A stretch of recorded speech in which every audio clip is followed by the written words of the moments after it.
Это «Актуальное интервью», в студии Надежда Саханская. Здравствуйте. В новостных лентах часто пишут о привлечении к административной ответственности тех или иных лиц, учреждений или предприятий. Как такие дела рассматриваются в суде, расскажет гость нашей студии Константин Игатоев, прокурор отдела по обеспечению участия прокуроров в гражданском и арбитражном процессах. Константин Семенович, здравствуйте. Здравствуйте. Расскажите, какие дела об административных правонарушениях рассматриваются в суде? Судом рассматриваются дела об административных правонарушениях, предусмотренных статьей 559 Кодекса Российской Федерации об административных правонарушениях. Это нарушение порядка рассмотрения обращений граждан. Также рассматривается статья 561, это оскорбление чести и достоинства гражданина. Рассматривается судом также часть 7 статьи 7.32 Кодекса об административных правонарушениях Российской Федерации. Это нарушение условий заключенного государственного либо муниципального контракта подрядчиком. Также рассматривается статья 12.24 Кодекса. Это нарушение правил дорожного движения, которые повлекли причинение легкого либо средней тяжести вреда потерпевшему. Таким образом, судом рассматриваются различные категории дел. Полный список дел, которые рассматриваются судом, у нас установлен статьей 23.1 Кодекса Российской Федерации. По общей практике большинство дел рассматривается мировыми судьями, либо судами городского районного звена. Но также имеются административные дела, которые у нас рассматриваются арбитражным судом. А в случае совершения административного правонарушения военнослужащим данные дела рассматривает у нас гарнизонный военный суд. Кроме того, хочется отметить, что на территории республики у нас действует свой кодекс об административных правонарушениях. И в соответствии с статьей 14.2 этого кодекса дела, также некоторые статьи, точнее, данного кодекса рассматриваются мировыми судьями. Это, например, статья 3.2, это несоблюдение решения комиссии по предотвращению и ликвидации последствий чрезвычайных ситуаций и пожарной безопасности республики. Константин Семенович, скажите, а сколько рассматриваются дела об административных правонарушениях в судах? Это зависит от того, какая статья была присвоена правонарушителю? Нет, по общему правилу судами рассматриваются дела об административных правонарушениях в двухмесячный срок с момента поступления постановления и материалов дела в суд. Однако в случае, если имеются ходатайства, мотивированные ходатайства со стороны участников по делу данном, либо в случае, если необходимо какие-то выяснить дополнительные обстоятельства по делу, в данном случае суд уполномочен продлить рассмотрение дела, но только на 1 месяц. То есть в общем общий срок будет 3 месяца, рассмотрение с учетом и продления на 1 месяц. Но по общему правилу 2 месяца рассмотрения дела. Скажите, а вот у органов прокуратуры при возбуждении дел об административных правонарушениях какие имеются полномочия? В соответствии с положениями Федерального закона о прокуратуре Российской Федерации и положениями Кодекса Российской Федерации об административных правонарушениях, прокурор уполномочен выносить, точнее, прошу прощения, мотивированное постановление об административных правонарушениях.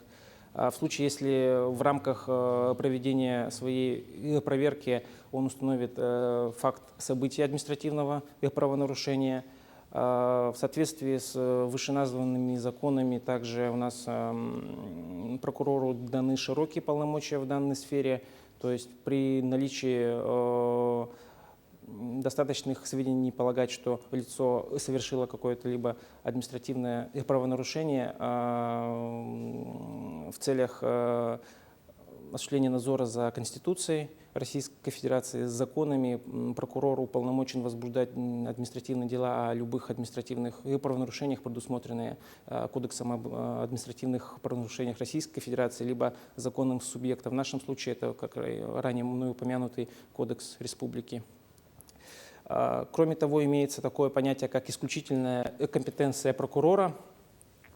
К ним относится у нас это возбуждение дела об административных правонарушениях в сфере защиты избирательных прав граждан, также защита прав на своевременное разрешение обращений граждан, как я ранее говорил, это 559, защиту чести и достоинства, на качественное и своевременное получение государственных муниципальных услуг, также правонарушения, посягающие на общественный порядок, либо на общественную безопасность.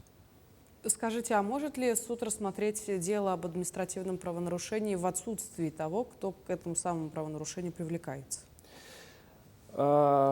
Если говорить в общем, да, но есть нюансы.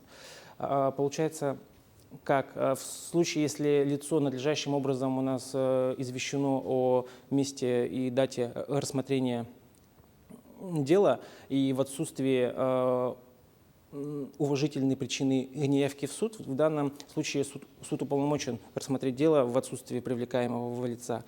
Однако, если имеются какие-то либо уважительные причины, об этом необходимо сообщить суду с письменным ходатайством и приложить указанные документы в подтверждение уважительности причины неявки в суд. В данном случае дело не будет рассмотрено без привлекаемого лица. Также хочется отметить, что судебное извещение у нас направляется лицу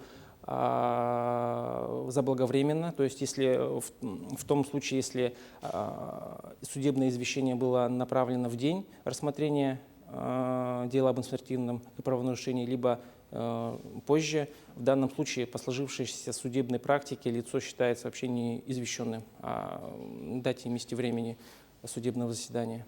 И это влечет непосредственную отмену данного решения.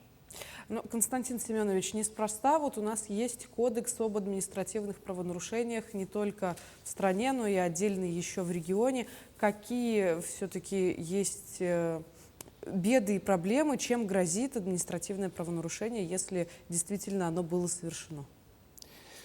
Все зависит от предусмотренного наказания по статье, которая предусматривает административное правонарушение, а также от наличия смягчающих и отягчающих обстоятельств.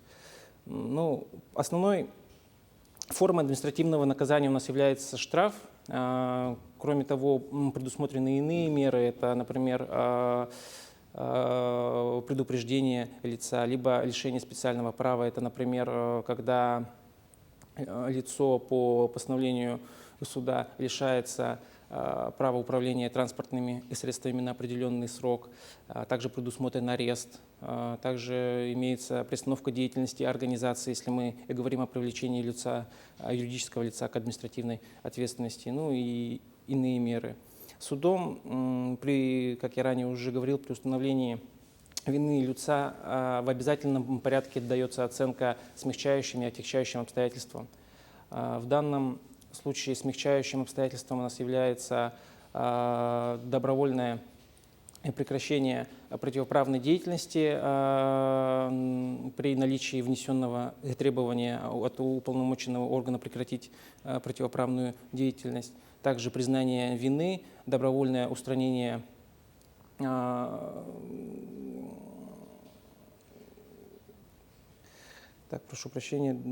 добровольное устранение,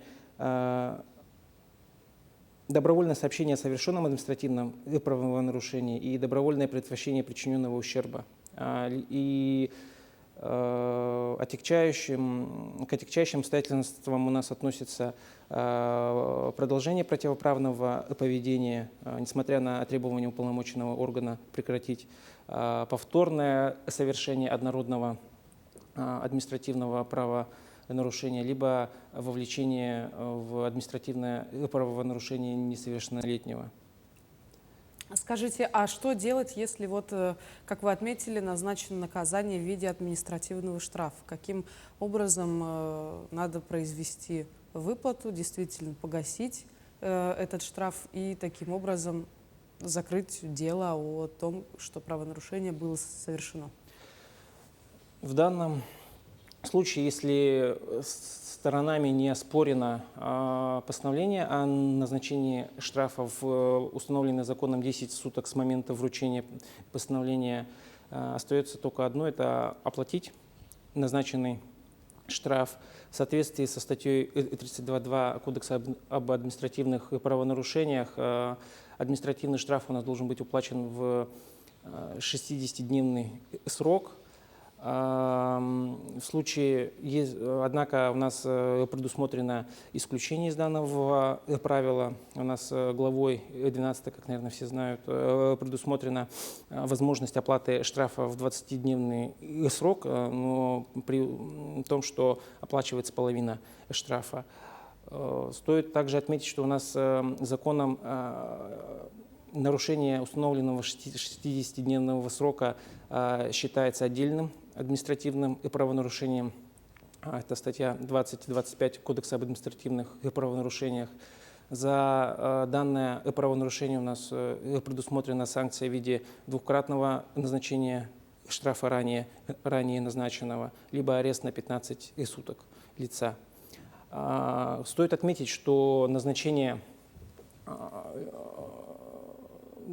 штрафа в двукратном размере по статье 20-25 КоАП, она не освобождает лицо от уплаты ранее назначенного штрафа. То есть у нас, получается, необходимо платить сначала первоначальный штраф, за который лицо было и привлечено к ответственности, а уже потом оплатить и штраф, который был наложен по статье 20-25. Ну что ж, Константин Семенович, я благодарю, что вы нашли для нас время, ответили на интересующие нас вопросы. И будем надеяться, что будет просыпаться у наших телезрителей гражданское сознание, чтобы они не совершали административных правонарушений. Тоже надеюсь. Спасибо. Спасибо. Ну а я напомню, вы смотрели программу «Актуальное интервью». Берегите себя и до встречи в эфире.